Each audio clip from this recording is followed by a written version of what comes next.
It's easy to neglect the poor who are accused of crimes, to shuffle them through a system of indifference. Who notices and who cares? Earlier this week, we celebrated the life and legacy of Dr. Martin Luther King. One of those lessons he taught us through his life work is that it is the measure of society's greatness to give a voice to the voiceless. In Albany County, I engaged Judge Rosen to help draft legislation that addresses the injustice in our system. Who strongly supports this initiative and will introduce this legislation, where are you, Assemblywoman Pat Fahy, who's championing this on us for a statewide level, which would not be possible without her taking this on in the forefront to make this happen. Out of the 57 counties outside New York City, last year in 2013, we spent approximately $175 million. Think about that, $175 million. And this is the difference with the caseload in upstate New York. And these are all statistics that we dug up and through the K Commission and other reports. The weighted caseload for an attorney in upstate New York, the weighted caseload is 680. 680.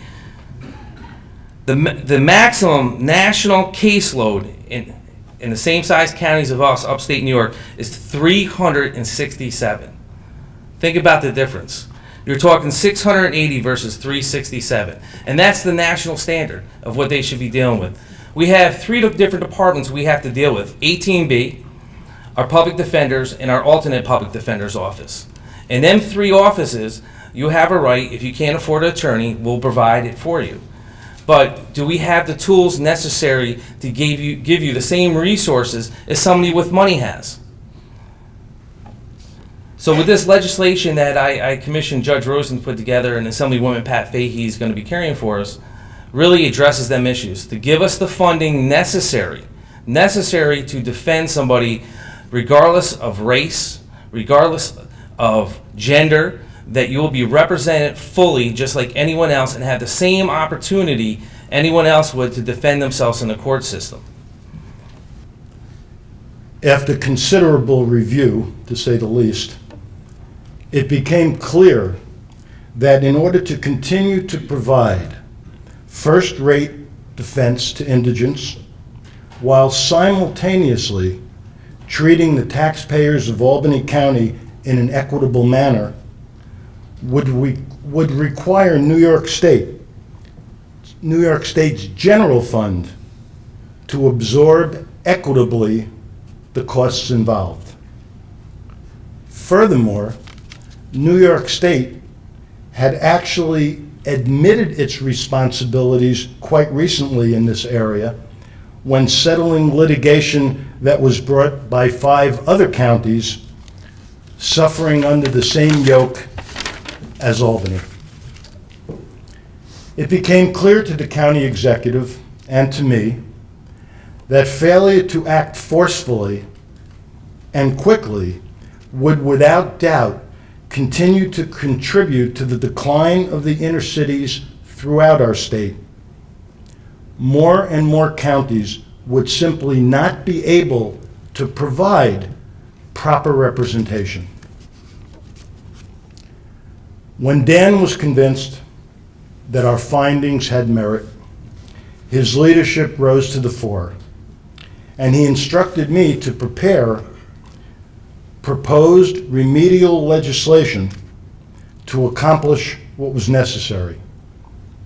I must admit that I was pleasantly gratified by the county executive's determination, his decisiveness, and his leadership. Throughout the entire drafting process, Dan did ask me to keep twin goals in mind. Firstly, and most importantly, it was critical that first-rate legal representation for indigent criminal defendants should not be compromised. And secondly, that Albany County taxpayers are in dire need of relief from the mandate of providing such first-rate legal assistance. It is our belief that these goals have been met by the proposal that the county executive sets forth today? As I sat there, I thought of Gideon Wainwright, and I'd like to tell you that I was in law school 30, 40 years after that, but I was in law school a few years after Gideon was decided. And it was a very easy case for law students and lawyers to understand. It talked about fairness, and it talked about equality and doing the right thing. And we all saw defendants, mostly very poor, generally minorities, who were placed in a position that they did not get the same representation as others. And that was the breadth of Gideon. And we continued. But as we continued and passed legislation, we saw different kinds of applications of that. We saw counties that really spent little or no money, sometimes because they couldn't afford it, sometimes because they didn't care enough, in my opinion.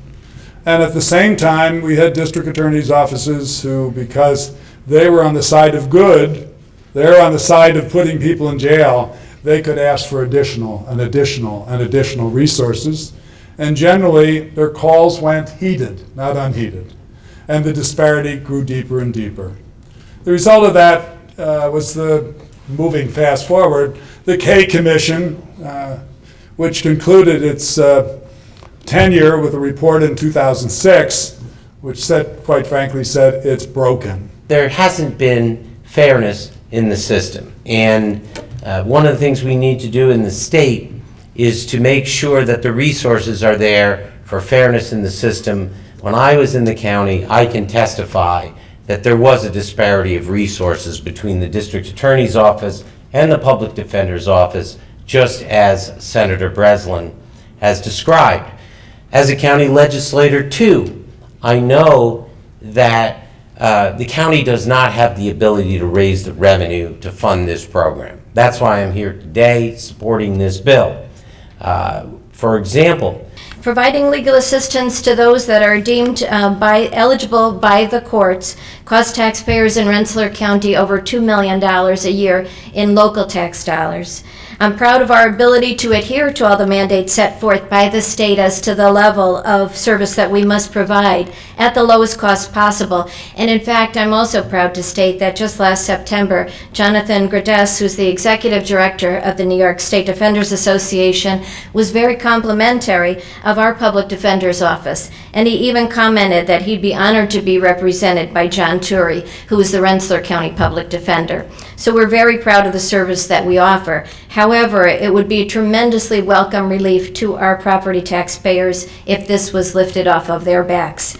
Additionally, as the state seeks to expand the level and therefore the cost of legal services that must be provided, I expect that those costs will provide a greater burden to our taxpayers in the future. As was mentioned by a number of people before me, this is a federal mandate. This was determined at a federal court that this is something that states should pay for. And therefore, what we are saying is the state should pay for this, not the county taxpayers. Legal representation for the less fortunate is a priority for local governments. And we recognize the financial strain is growing, has only continued to grow in those 50 years.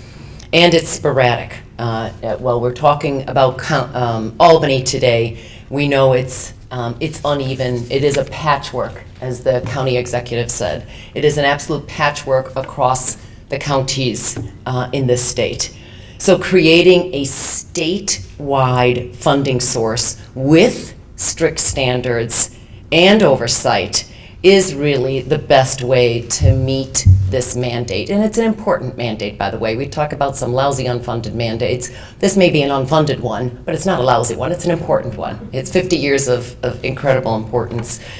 But it's also providing state funding, lifting the state, creating these state standards. It can also be a cost savings. So it's not just that we're trying to relieve the county burden, which I know is important because we hear it all the time. I'm sorry I missed you, Steve. Steve was one of the first people I called to say, okay, what do you think and where are you on this? And is this the right thing to do? And there's a number of people in this room that I reached out to at the time, and people often know that's one of my first questions, is this the right thing to do? And Steve, thank you for your immediate responsiveness on this. But this is also a cost savings because we know that quality public defense is important and can prevent pre-trial incarceration in many instances.